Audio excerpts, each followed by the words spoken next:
Programang ito ay rated SPG, striktong patnubay at gabay ng magulang ang kailangan. Maaga ngang umalis si Nanoy at Tinding sa bahay ni Rigor dahil sa sama ng loob ni Tinding dahil sa ginawa ngang pagsumbong ni Marites. Sinabi ni Tinding na mas mabuti pang maaga silang umalis dahil baka kung ano pa ang masasabi niya kay Marites. Habang binabaybay naman nila ang iskinita ng Hidalgo ay mayroon silang matandang babae na nakita na kagagaling lamang sa simbahan.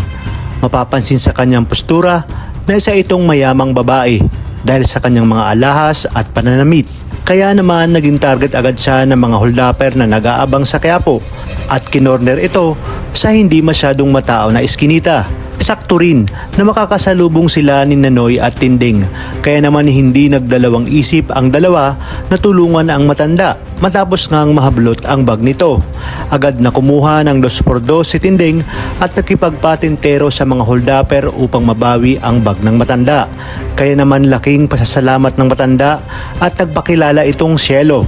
Tinanong niya kung ano ang maitutulong niya upang makabawi sa mga ito.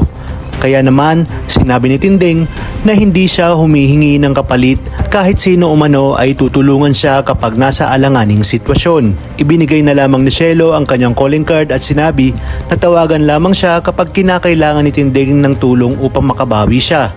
Dito na rin sinabi ni Noy na mukhang matutulungan sila ng matanda sa kaso nga ng apo nitong si Tanggol.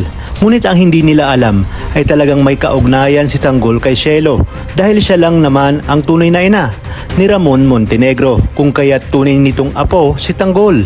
Talaga namang sadyang napakaliit ng mundong kanilang ginagalawan, kaya naman pakaabangan natin kung siya ba ay magiging kakampi o bagong kaaway ng ating bidang si Tanggol.